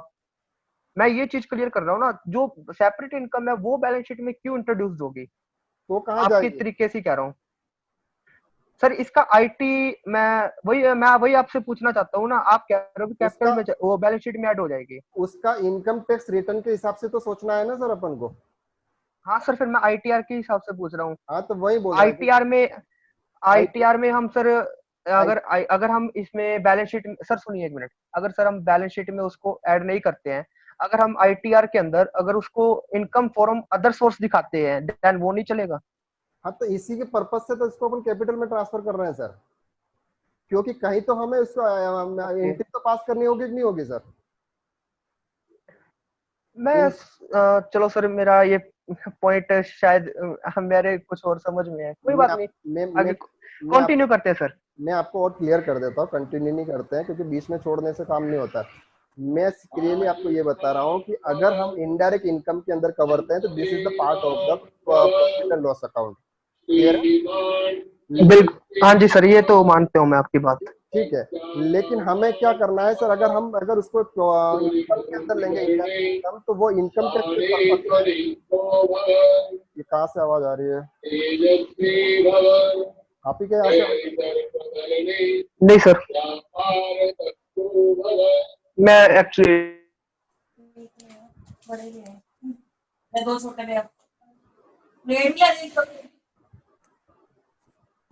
चलिए, तो यहाँ अगर बात कर रहे हैं, मैं आपको सब डिटेल्स में समझा देता हूँ, आप ध्यान से समझिएगा उस चीज को, कि अगर उस एंट्री को अगर हम इनडायरेक्ट इनकम के अंदर कवर करते हैं, दैट्स कॉल्ड बिजनेस की इनकम मानी जाती है। ठीक है। लेकिन ये बिजनेस की इनकम नहीं है, लेकिन हमें एंट्री तो पास करनी है। तो एंट्री अगर बिजनेस की इनकम नहीं है तो इनकम में तो कहीं आएगी नहीं, तो इनकम के अलावा हमारे पास में और कौन सा ऑप्शन रहता है? सिर्फ कैपिटल रहता है। अब कैपिटल का मतलब उस पर्सन का सेपरेट अकाउंट है वो। अब उस पर्सन के अंदर सेपरेट अकाउंट्स के अंदर क्या क्या कवर होता है? उसके अंदर ये कवर होता है कि आपने फाइनेंशियल ईयर के अंदर जितना भी प्रॉफिट इनकम की हुई है वो उसके अकाउंट में ट्रांसफर करेंगे, तो उसका पर्सन का सेपरेट अकाउंट हो गया। दूसरी चीज, यहाँ पर उस पर्सन ने अगर लोन लिया हुआ है और उस पर जो इंटरेस्ट पे कर रहा है वो भी कैपिटल अकाउंट के अंदर ट्रांसफर करेंगे। तो उसी तरह से उसकी जो सेपरेट इनकम होगी, वो सेपरेट इनकम भी अपन कैपिटल अकाउंट के अंदर ही ट्रांसफर करेंगे, क्योंकि उसका कैपिटल इंक्रीज होगा। क्योंकि उसका बैंक अकाउंट अगर इंक्रीज होता है तो उसका कैपिटल भी इंक्रीज होना चाहिए।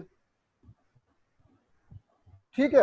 अब अगर इनकम टैक्स की बात करें, तो अगर उसकी सैलरी से अगर इनकम हो रही है तो उसको सैलरी के हेड में कवर करेंगे। अगर उसकी बिजनेस की इनकम आ रही है तो उसको बिजनेस के हेड में कवर करेंगे। अगर उसकी अदर सोर्सेज की इनकम आ रही है तो उसको अदर सोर्सेज के हेड में कवर करेंगे। अगर उसकी कोई कैपिटल गेन से इनकम आ रही है तो उसको कैपिटल गेन के अंदर कवर करेंगे। क्लियर है? लेकिन हमें बैलेंस शीट बनाते टाइम उसको कैपिटल में ट्रांसफर करेंगे और एंड ऑफ द ईयर जब बैलेंस शीट प्रिपेयर हो जाएगी तब उसको सबको कैपिटल अकाउंट के अंदर एडजस्ट कर लेंगे। जब हम बैलेंस शीट प्रिपेयर करेंगे उसमें आपको डिटेल से समझाऊंगा, तो उस समय आपको और ज्यादा क्लियर हो जाएगा। क्लियर है?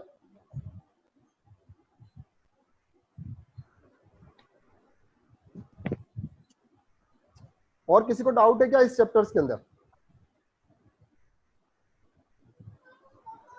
रवि शर्मा जी बोलिए सर। सर टॉपिक कौन सा करवा रहे हैं? टॉपिक ये है कि अगर पर्सनल इनकम का अगर कोई हो रही है तो उसे कैपिटल के अंदर ट्रांसफर करते हैं, उसको इनडायरेक्ट इनकम के हेड में अच्छा, कवर नहीं करते। सर चैप्टर कौन सा? अकाउंट। ठीक है sir, thank you sir. Okay, अब यहाँ बात कर रहे हैं डिस्काउंट रिसीव। अब डिस्काउंट कितने टाइप्स के होते हैं? डिस्काउंट दो टाइप के होते हैं, एक होता है ट्रेड डिस्काउंट, दूसरा होता है cash discount. Trade discount means invoice generate होने से पहले अगर हम किसी को डिस्काउंट देते हैं, that's called cash discount, sorry trade discount. और इनवॉइस जनरेट होने के बाद अगर हमको डिस्काउंट देते हैं, that's called cash discount. For example, हम किसी से कुछ परचेस करने के लिए गए और हमने बार्गेनिंग करके उस प्रोडक्ट का फॉर एग्जांपल 50,000 का अमाउंट था और हमने 45,000 किया उसका अमाउंट, मींस बार्गेनिंग करने के बाद इसका अमाउंट जनरेट हुआ 45,000 और 50 से 45,000 दैट्स कॉल्ड ट्रेड डिस्काउंट। अब 45,000 का बिल जनरेट हो गया और जनरेट के बाद अगर उसने 2,000 का और डिस्काउंट दिया, that's called cash discount. Trade discount की एंट्री पास नहीं करते हैं और कैश डिस्काउंट की एंट्री पास करते हैं। अगर हम डिस्काउंट देते हैं तो discount account debit to bank, और अगर हमें डिस्काउंट रिसीव होता है, sorry discount account debit to party, और अगर हमें डिस्काउंट रिसीव होता है तो party account debit to discount receive होगा। क्लियर है डिस्काउंट की एंट्री में? कोई डाउट किसी को? यस सर, रिपीट कर दो एंट्री। रिपीट करो एक डिस्काउंट बार। Yes yes. Okay, discount two types के हैं, ट्रेडिंग सॉरी ट्रेड डिस्काउंट और yes cash discount. Trade discount मतलब इनवॉइस सर जनरेट। आपकी आवाज नहीं आ रही है। हेलो सर आपकी आवाज नहीं आ रही है। आवाज बिल्कुल नहीं आ रही है। आ रही सर। सर बहुत डिस्कनेक्ट हो रहा है बहुत ही। मैम नेटवर्क इशू तो नहीं है आपके वहां पे? पहले आप एक बार चेक कर लीजिएगा। No sir, the network proper आ रहे हैं। नेटवर्क प्रॉपर आ रहा है। और किसी को प्रॉब्लम है क्या? आपकी आवाज नहीं नहीं। ओके, नहीं मैम सर। ट्राई कीजिएगा, आ जाएगी। तो discount two Yes, sir. Types के हैं, ट्रेड डिस्काउंट और कैश डिस्काउंट। ट्रेड डिस्काउंट मतलब बिल बनने से पहले कैश दिया डिस्काउंट। जाता है और कैश डिस्काउंट बिल जनरेट होने के बाद दिया जाता है। क्लियर है? जब हम किसी को डिस्काउंट देते हैं, Yes. किसको देंगे? हम डेटर्स को प्रोवाइड करेंगे डिस्काउंट। तो एंट्री क्या हो जाएगी? Discount account debit to yes party account. और अगर हमें डिस्काउंट मिलेगा यस। तो इस समय एंट्री हो जाएगी party account debit to discount receive. Okay clear है? ओके। यहाँ पर Yes, मैं बता clear, देता हूँ कि clear. For example Okay. कोई ट्रांजेक्शन है जिसके अंदर फॉर एग्जाम्पल कोई ट्रांजेक्शन है, हमें पार्टी से 50,000 रुपीज लेने थे, 50,000 रुपीज Yes. का अमाउंट था उनसे लेना था, लेकिन हमें मिला 45,000 फुल सेटलमेंट। तो मिला कितना? 45,000 और लेने कितने थे? 50,000। तो 5,000 उस पार्टी ने हमें कम Yes. दिए। अगर कम दिए इसका मतलब हमारे लिए एक्सपेंसेस हो चुका है वो, तो दैट्स कॉल्ड डिस्काउंट। तो bank account debit 45,000, discount account debit 5,000 to party account 50,000 rupees. ये एंट्री पास होती है डिस्काउंट प्रोवाइड Okay. करने की, अगर डेटर्स की बात करें तो। और अगर क्रेडिटर्स की बात करें, उनसे डिस्काउंट मिलता है हमें, तो party account debit 50,000 rupees, discount receive account 5,000 rupees और to bank account 45,000 rupees. Clear discount की एंट्री? किसी को डाउट नहीं है? No no. Yes, clear. Okay,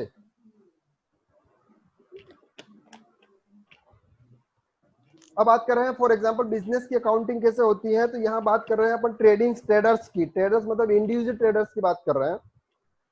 तो उसके क्वेश्चन स्टेटमेंट बनेंगे, अकाउंट ऑफ स्टेटमेंट कितने प्रिपेयर होते हैं? तो दो अकाउंट्स प्रिपेयर होंगे, trading P&L account and balance sheet. तो ट्रेडिंग अकाउंट्स कैसे बनेगा, P&L अकाउंट कैसे बनेगा और बैलेंस शीट्स कैसे प्रिपेयर होगी, उसके अंदर कौन कौन से ग्रुप कवर होंगे, ग्रुप्स के अंदर कौन कौन से लेजर्स कवर होंगे, ये हम समझते हैं। फॉर एग्जांपल अब एंट्री पास लेजर्स क्रिएट करना सबको आता है?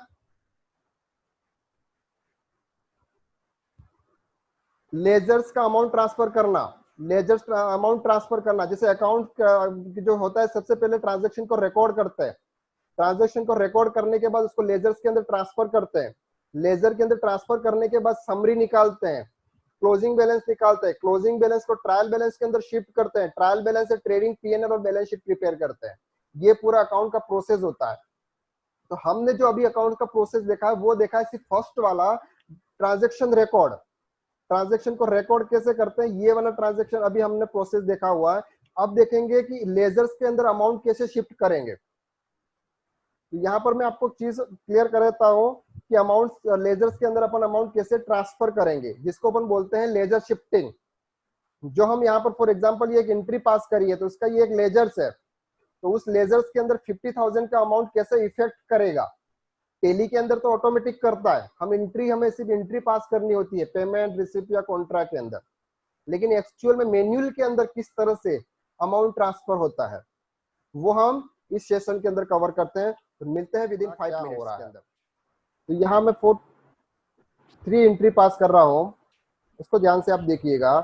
फॉर एग्जाम्पल एक पर्सन है राम, राम से हम सेल और पेमेंट रिसीव के ट्रांजैक्शन करेंगे 3 या 4 या 5।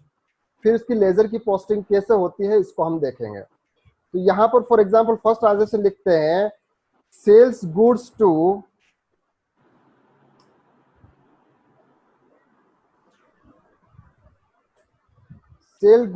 राम 5,000 रुपीज। तो इसकी क्या एंट्री पास करेंगे,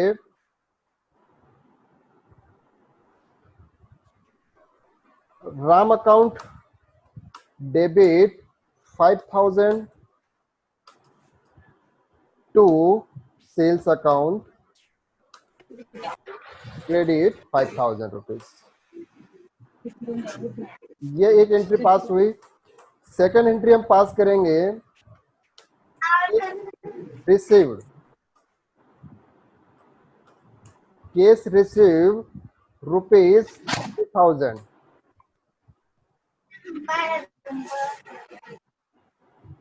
केस रिसीव विद 3,000। इसकी जो एंट्री होगी वो होगी cash account debit 3,000 to Ram account. ये सब एंट्री तो नॉर्मली आपको आती है। सेम फिर से तीसरी एंट्री 5 पर ट्रांसफर करेंगे goods sale goods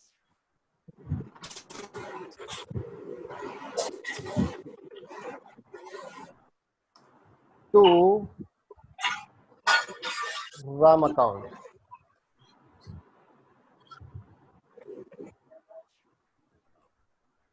sale goods to Ram account 6,000 rupees.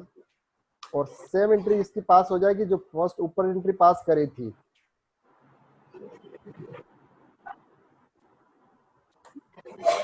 लेकिन यहाँ अमाउंट हो जाएगा 6,000। तो इस तरह से आप एंट्री पास करते हैं। एक और एंट्री देख लेते हैं, case received rupees 5,000। Same entry पास हो जाएगी, सेम सेकंड जैसी।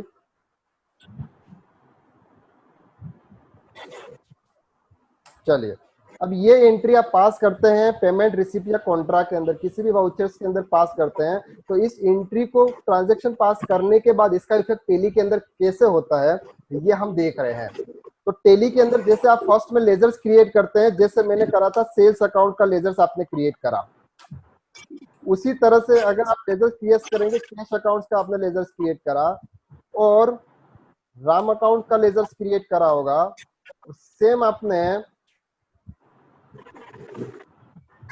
कैश सेल्स और राम 3 ही है उसमें, तो किस तरह से 3 का आपने लेजर्स क्रिएट करा होगा। अब उसके अंदर अगर आप टेली के अंदर अगर आप देखेंगे तो यहाँ पर आपको पर्टिकुलर दिखता है और यहाँ इस साइड डेबिट आता है और इस साइड क्रेडिट आता है।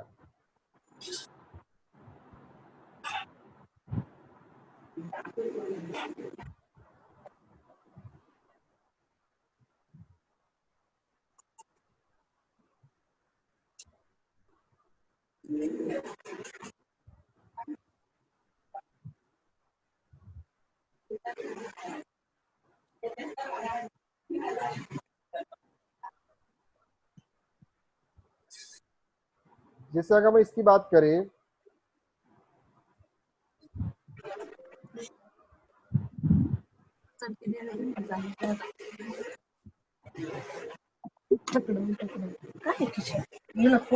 सेम टू सेम प्रोसेस जो होगा वो उसका भी होगा, और सेम टू सेम जो प्रोसेस होगा वो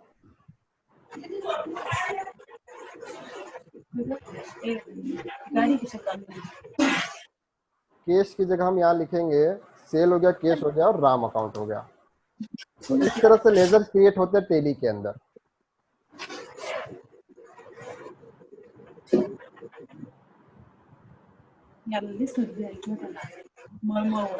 किसकी वॉइस आ रही है प्लीज म्यूट कर दीजिए आपके मोबाइल से। अंकुश जी, अब्दुल कादर जी। चलिए, अब टेली के अंदर इस तरह से आप लेजर्स क्रिएट करते हैं। लेजर्स क्रिएट करने के बाद आप एंट्री पास करते हैं। तो एंट्री जैसे आपने फर्स्ट एंट्री पास करी, sale goods to Ram account, तो एंट्री क्या होगी, Ram account debit to sales account. यहाँ पर दो लेजर यूज हो रहे हैं, इसका मतलब दो लेजर्स के अंदर इसका इफेक्ट जाएगा। एक जाएगा राम अकाउंट के अंदर, दूसरा जाएगा सेल्स अकाउंट के अंदर। तो यहाँ हमने लेजर्स राम का भी क्रिएट किया हुआ है और सेल्स का भी क्रिएट किया हुआ है। तो राम के अकाउंट्स को डेबिट कर रहे हैं। तो राम का अकाउंट यहाँ पर है और यहाँ पर डेबिट है। तो डेबिट के अंदर आप अमाउंट ट्रांसफर करेंगे कितना, 5000 रुपीज। लेकिन राम के अकाउंट के अंदर डेबिट 5000 करा, लेकिन ये 5000 किसके सामने डेबिट हो रहा है, तो आपको उसका नाम लिखना है टू सेल्स अकाउंट। अगर आप टेली में देखेंगे तो आपको इस तरह से लेजर्स प्रिपेयर दिखता है आपको। तो राम अकाउंट्स का हमने लेजर्स क्रिएट करा था। राम अकाउंट्स के अंदर हमने लेजर की पोस्टिंग कर रहे हैं। सेकंड जो पार्ट है अकाउंट का जो प्रोसेस है उसकी बात कर रहे हैं। फर्स्ट प्रोसेस होता है ट्रांजैक्शन को रिकॉर्ड करना, सेकंड प्रोसेस होता है लेजर्स के अंदर ट्रांसफर करना अमाउंट।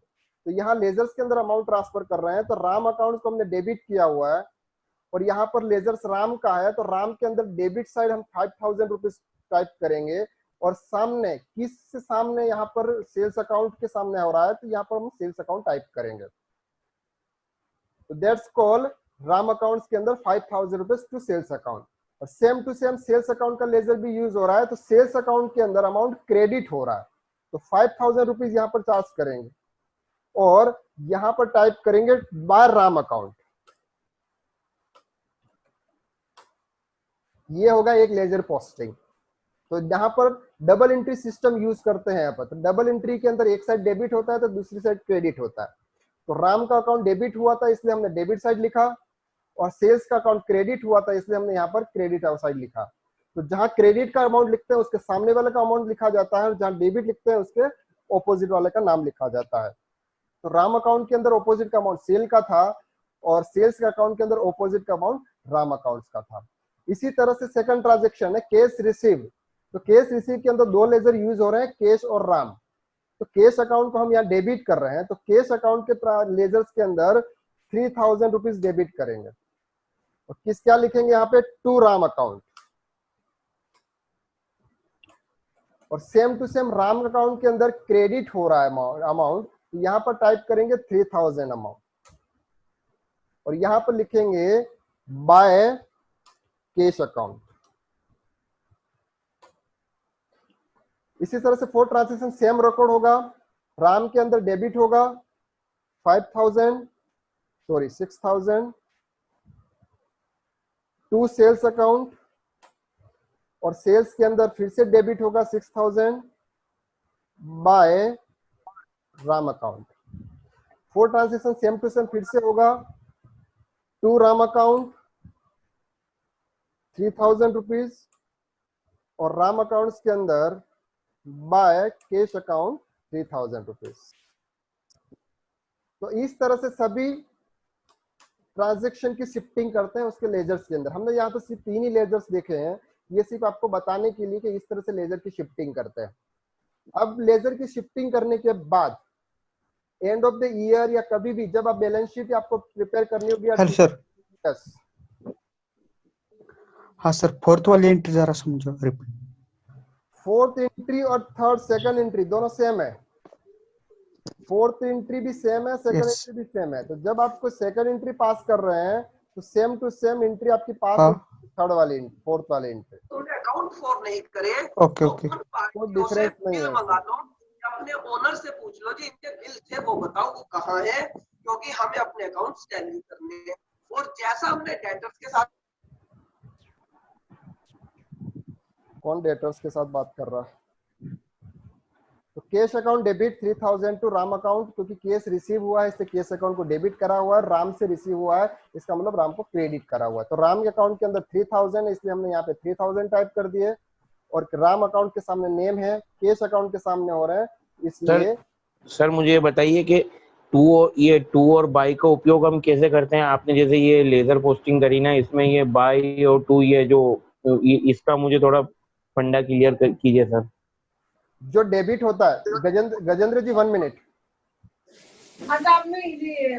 जो डेबिट होता है उसे बाय लिखते हैं और जो क्रेडिट लिखता है उसे टू लिखते हैं। ओके ठीक है यहाँ सर। जैसे सेल्स की बात कर रहे हैं तो सेल्स क्रेडिट हो रहा है इसलिए उसको टू लिखते हैं, ओके और ओके केस डेबिट हो रहा है इसलिए बाय लिखते हैं। जस्ट गजेंद्र जी बोलिए सर। ओके। सर इसमें जो फोर्थ वाला ट्रांजेक्शन है ना, फोर्थ वाला, हाँ उसमें कैश रिसीव 5000 है और हमने जो कॉपी पेस्ट किया है वो 3000 ही कर दिया है सर। ओके ओके ओके उसमें ओके 5000 में। Sorry sorry sir.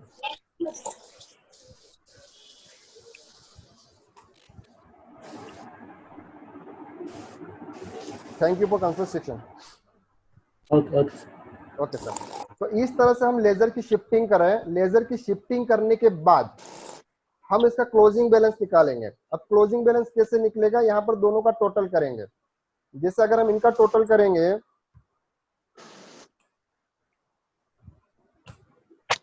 11,000 रुपीज, इनका टोटल करेंगे इस साइड में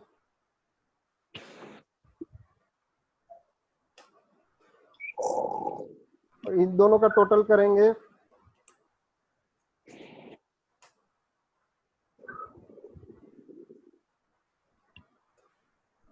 8,000 रुपीज। तो अब यहाँ पर क्लोजिंग बैलेंस,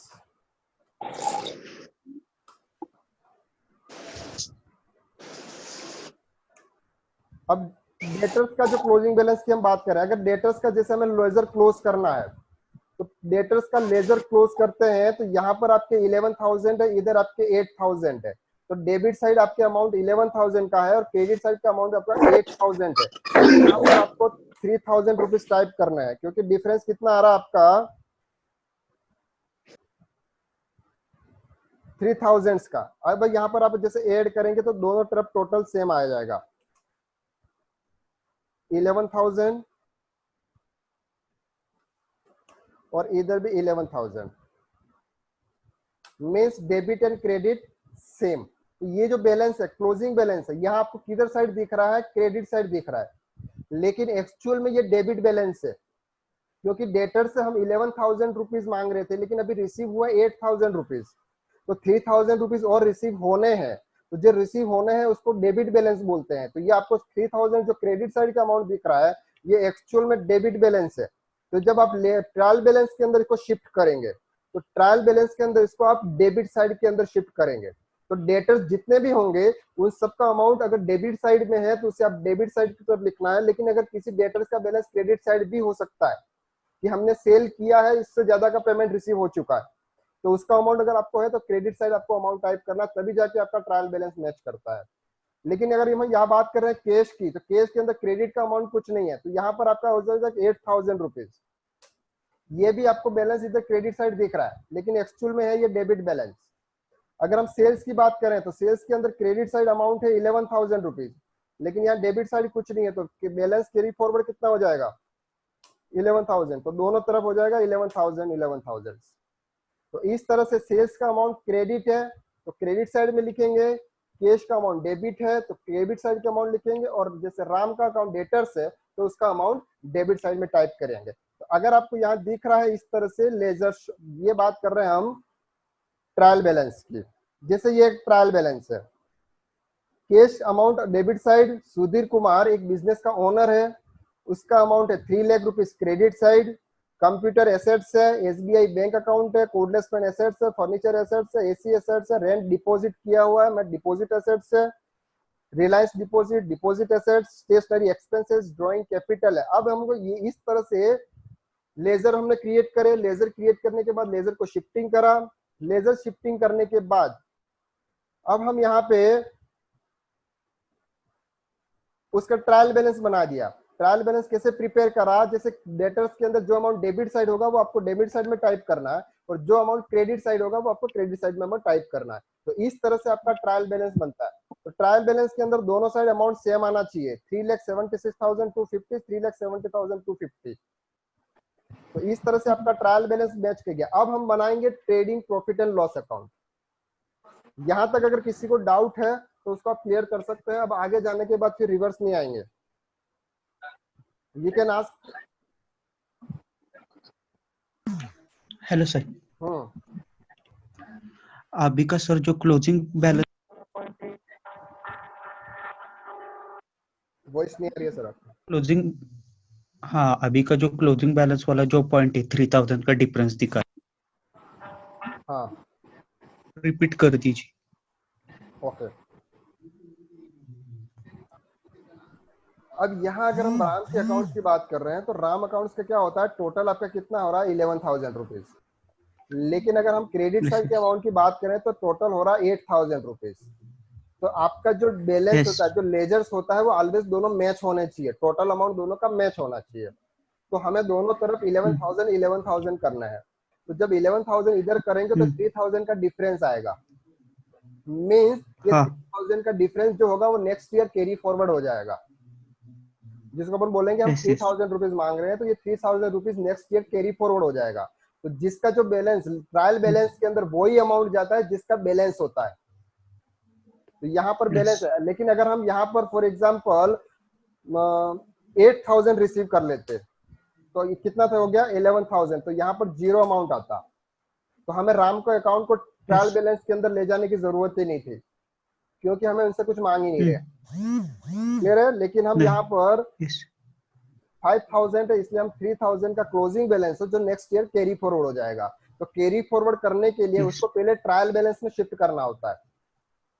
तो डेटर्स के जो बैलेंस होते हैं वो डेबिट होते हैं, इसलिए हम ट्रायल बैलेंस के अंदर डेबिट साइड के अंदर टाइप करते हैं। क्लियर? Okay okay. और किसी को डाउट? Yes no. ओके चलिए, अब ट्रायल बैलेंस आपके पास बन चुका है। आपने लेजर्स की एंट्री करी, लेजर्स की सॉरी ट्रांजैक्शन रिकॉर्ड करे, ट्रांजैक्शन रिकॉर्ड करने के बाद लेजर के अंदर शिफ्टिंग करा, लेजर शिफ्टिंग के बाद लेजर्स का क्लोजिंग बैलेंस निकाला। अब क्लोजिंग बैलेंस से आपने ट्रायल बैलेंस निकाल दिया। अब ट्रायल बैलेंस के बाद अब आपको trading profit and loss account और बैलेंस शीट प्रिपेयर करनी है। लेकिन ये जो ट्रेडिंग पोजीशन, ये सिर्फ बेसिक की बात कर रहे हैं, यहाँ बैलेंस शीट फाइनल की बात अभी नहीं कर रहे हैं। क्लियर है? चलिए, तो फर्स्ट लेजर से यूज हो रहा है कैश अकाउंट। कैश अकाउंट्स हमारा एसेट्स है, इसलिए यहां पर दिख रहा है आपको कैश अकाउंट्स के अंदर, कैश अकाउंट्स आपको अगर आपको दिख रहा है बैलेंस शीट के अंदर कैश अकाउंट, तो यहां पर हम ट्रांसफर करेंगे 48900। क्लियर है? इसके बाद सुधीर कुमार, सुधीर कुमार इस फर्म का प्रोपराइटर है। तो प्रोपराइटर है, इसका मतलब कैपिटल है। तो कैपिटल के अमाउंट के बैलेंस शीट के अंदर, कैपिटल के अंदर इसको इनसाइड में लिखेंगे। इनसाइड में इसलिए लिखेंगे क्योंकि ड्राइंग और नेट लॉस, नेट कैपिटल सब कुछ ऐड होगा। इसके बाद उसका एक फिगर आएगा जिसको हम आउट के कॉलम में लिखेंगे। तो यहाँ पर 3,000 जो 3 लाख रुपीज थे सुधीर कुमार है। ये सुधीर कुमार बिजनेस का प्रोपराइटर है, तो इसका कैपिटल अकाउंट का अमाउंट है। नेक्स्ट होगा कंप्यूटर। कंप्यूटर हमारा फिक्स एसेट्स है, तो फिक्स एसेट्स के अंदर कंप्यूटर आ गया। यहाँ पे टोटल अमाउंट लिखेंगे 22,500। Next SBI bank account. SBI bank account हमारे बैंक अकाउंट के हेड में आएगा, इसलिए हम यहाँ पर ट्रांसफर कर रहे हैं एसबीआई बैंक अकाउंट्स को। हेलो 146,500। यस सर, मैं ये कह रहा था कि ये जो ट्रायल बैलेंस है ये तो अपना क्या मतलब एंट्री के बाद ये पोस्टिंग और पोस्टिंग के बाद ट्रायल बैलेंस है, मतलब ये जो अपना अपन लेजर्स बना रहे हैं उनके क्लोजिंग स्टॉक से बनता है, क्लोजिंग बैलेंस से बनता है? लेजर के क्लोजिंग बैलेंस से ट्रायल बैलेंस बनता है। हाँ, तो इसके अंदर ऐसा है कि जैसे मान लो कैश है, अब कैश का डेबिट बैलेंस है तो डेबिट हो गया, और मान लो कैश में और ड्राफ्ट में चल गया तो फिर क्रेडिट हो जाएगा। केस कभी ओवरड्राफ्ट में नहीं जाता है ना सर, केस कभी ओवरड्राफ्ट में नहीं जाएगा, ओवरड्राफ्ट अकाउंट होगा वो ऑलरेडी क्रेडिट साइड में ही होगा। नहीं नहीं, bank bank sorry, bank bank ही बोल रहा हूँ। हाँ तो बैंक का जो आप जो नेचर होगा वो ऑलरेडी क्रेडिट ही होगा ना सर, लायबिलिटी साइड। हाँ, नहीं मैं हाँ जैसे जैसे आज कंप्यूटर है, कंप्यूटर 22,500 डेबिट किया हुआ है क्योंकि फिक्स एसेट्स है। हम्म यदि मान लो इसके ऊपर और उस पे जैसे एसबीआई अकाउंट है, ये भी ठीक है, अकाउंट जितने भी है डेबिट है, फर्नीचर डेबिट है, सब डेबिट है, ठीक है। नीचे ही जैसे सीयू ट्रेडेड है, हाँ अब ये जैसे अपना इसका क्रेडिट बैलेंस आ रहा है तो मतलब ये अपना सन्ड्री क्रेडिटर है, हाँ ये यही हुआ ना इसके अंदर। मान लो ये सन्ड्री क्रेडिटर यदि अपना डेबिट आ रहा होता तो हाँ इसका मतलब क्या मानते हैं अपन, भाई क्रेडिटर से अपन ने पैसा लिया हुआ है, एडवांस में लिया हुआ है। एडवांस में लिया हुआ है। तो जब अपन बैलेंस शीट प्रिपेयर ठीक है। करते हैं तो और उसमें इसका डेबिट साइड में ले जाते हैं जी। इसका हमेशा ट्रायल बैलेंस का जो बैलेंस है हमेशा डेबिट क्रेडिट बिल्कुल इक्वल आता है ना, इसमें सस्पेंस वाला काम नहीं होता ना। सस्पेंस एक्चुअली में देखो, सस्पेंस की अगर बात करें मैं आपको थोड़ा सा क्लियर कर देता हूँ। सस्पेंस अकाउंट इसलिए बनाते हैं क्योंकि जब हम जैसे बैंक अकाउंट से एंट्री पास करना है और बैंक अकाउंट से एंट्री पास करते टाइम हमें अगर आपने कुछ जैसे बैंक अकाउंट में कभी कभी क्या ट्रांसफर करते तो दिखता नहीं है किसको पेमेंट किया है, लेकिन हमें उसमें हमें क्लियर नहीं है, अकाउंटेंट को क्लियर नहीं है कि वो एंट्री कहाँ पास करनी है, कौन से लेजर्स के अंदर इसको शिफ्ट करना है। इसलिए अपन एक क्या करते हैं, नहीं उस केस में तो कर देते हैं बिल्कुल, समझिए आप उसको। उस समय अपन क्या करते हैं, सस्पेंस अकाउंट क्रिएट कर लेते हैं और उसके अंदर अपन शिफ्ट कर देते हैं। लेकिन जब ट्रायल बैलेंस बनने से पहले हम उस सस्पेंस अकाउंट को पहले जीरो करेंगे क्योंकि सस्पेंस अकाउंट को अकाउंट नहीं होता। मेरा ये पूछना था सिर्फ आपसे कि ट्रायल बैलेंस में हमेशा डेबिट और क्रेडिट बैलेंस बराबर आता है, क्योंकि जब अपन पढ़ते थे 11th 12th और ग्रेजुएशन वगैरह में तब इसमें सस्पेंस अकाउंट खोल दिया जाता था कभी जब बैलेंस बराबर नहीं आता था। तो ऐसा कोई फंडा नहीं है ना, मतलब इसके अंदर हमेशा बराबर आएगा 101%। दोनों क्रेडिट डेबिट दोनों बराबर आने। हाँ, अगर ट्रायल बैलेंस अगर आपका मैच नहीं करेगा तो आपका ट्रेडिंग पीएनएल बैलेंस शीट कभी मैच नहीं करेगी, क्योंकि ट्रायल बैलेंस, आप इसका वर्ड्स का नाम सुनिए, ट्रायल बैलेंस। बैलेंस का मतलब होता है कि बैलेंस शीट, और बैलेंस शीट बनाने से पहले हम ट्रायल लेते हैं लेजर्स का कि हमारे डेबिट और क्रेडिट दोनों सेम हो रहे हैं कि नहीं हो रहे हैं। अगर डेबिट और क्रेडिट दोनों सेम है इसका मतलब हमारा ट्रेडिंग पीएनएल और बैलेंस शीट सही बनेगा। क्लियर है? बिल्कुल सर। हेलो, हाँ जी बोलिए सर। हेलो सर, एक 10 मिनट निकाल के ये सब टैली पे भी समझा देंगे क्या सेशन के बाद?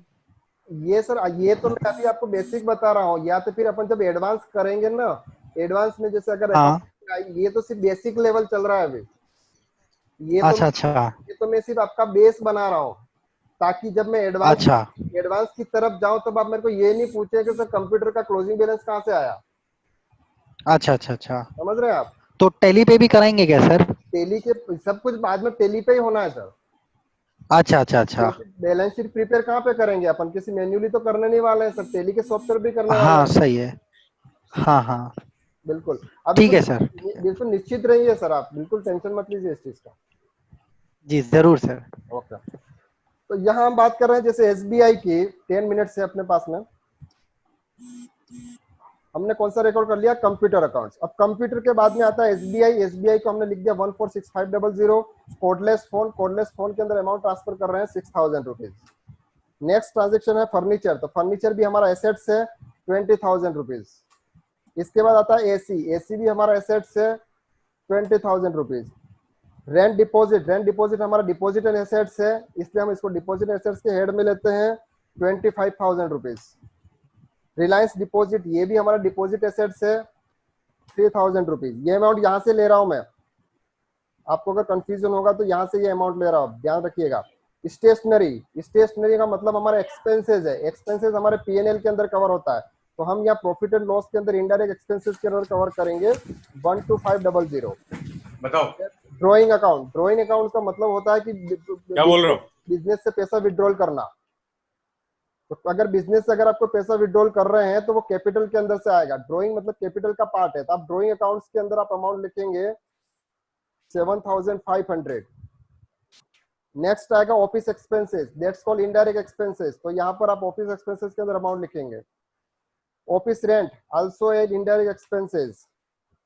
रिलायंस नेट एक्सपेंसेस, यहाँ पर दो चीजें आती है, रिलायंस डिपॉजिट और Reliance net expenses. Reliance deposit जो था वो कनेक्शन के टाइम में डिपॉजिट पे किया था, और रिलायंस नेट एक्सपेंसेस है, ये हर मंथली नेट का चार्जेस पे करना पड़ेगा, इसलिए ये एक्सपेंसेस में आएगा आपका। इसके बाद purchase account. Purchase account means आप जो कुछ भी परचेज कर रहे हैं सेल करने के पर्पज से, तो that's called a trading account. आप कोई गुड्स परचेज कर रहे हैं तो ट्रेडिंग अकाउंट्स के अंदर, तो परचेज के अंदर कितना अमाउंट है 35,000 रुपीज। परचेज के बाद में सी ट्रेडर्स के अंदर जो अमाउंट है आपका 25,000, ये क्रेडिट साइड है, इसका मतलब अपन ये मान के चलते हैं कि ये क्रेडिटर्स है, तो क्रेडिटर्स के अंदर हम लिखते हैं 25,000। Next sales account. Sales account is the part of the trading account, that's called 35,000, sorry 50,000। Next Virat Kohli. Virat Kohli यहाँ डेबिट है, तो यहाँ पर हमको ये पता है कि विराट कोहली हमारे लिए हमने लोन दिया हुआ उनको, इसलिए लोन से एडवांस के अंदर आएगा 50,000, 25,000 रुपीज। बेड डेट्स का मतलब होता है कि हम किसी पार्टी से पैसे मांग रहे थे, लेकिन उस पार्टी करप्ट होगी, बैंक करप्ट होगी या इंसॉल्वेंस हो गई, तो इससे हमने उनको पैसा देने से मना कर दिया, दैट्स कॉल्ड बेड डेट्स। तो bad debts is the indirect expenses, 1,000 rupees. Interest receive that's called indirect income, तो यहाँ पर हम टाइप करेंगे 1250। तो इस तरह से हमारा ट्रायल बैलेंस को हमने शिफ्ट कर दिया ट्रेडिंग P&L और बैलेंस शीट के अंदर। अब हम यहाँ दिखाते हैं। Hello sir. यस हाँ sir, direct income indirect income में क्या डिफरेंस होता है? डायरेक्ट इनकम का मतलब पहले मैं और बहुत 2-3 बार इसको चीज को क्लियर कर चुका हूँ। डायरेक्ट इनकम का मतलब होता है सेल्स, बिजनेस से रिलेटेड होती है, और इनडायरेक्ट इनकम का मतलब वो बिजनेस से रिलेटेड नहीं है। जैसे इंटरेस्ट रिसीव, वो इंटरेस्ट आपका बिजनेस नहीं है, इंटरेस्ट कमाना जिससे आपको इंटरेस्ट रिसीव होता है, इनडायरेक्ट इनकम है। क्लियर है? तो यहाँ आप पहले सबसे पहले आप ट्रेडिंग अकाउंट को क्लोज करेंगे, तो ट्रेडिंग अकाउंट के अंदर आपको यहाँ पर 50,000 है, तो टोटल आपका 50,000 है, यहाँ पर 35,000 है। तो अब आपको यहाँ पर ग्रोस प्रॉफिट कितना आएगा, तो 50,000 minus 35,000 is equal to 50,000 is equal gross profit. Gross profit को हम P&L अकाउंट के अंदर ट्रांसफर करते हैं। यहाँ पर आप 50,000 रुपीज को अंदर ट्रांसफर करेंगे P&L के अंदर, तो जैसे आप 15,000 ट्रांसफर करेंगे 1250 का रेट हुआ, तो 16,250 आपकी टोटल। अब यहाँ पर आप सभी एक्सपेंसेस को ऐड करेंगे, तो सभी एक्सपेंसेस आपके कितने हैं 16,850, और आपका प्रॉफिट कितना है 16,250, तो आपको नेट लॉस होगा 600 का। नेट लॉस होगा 600 का, आपका दोनों तरफ P&L मैच हो गया। हेलो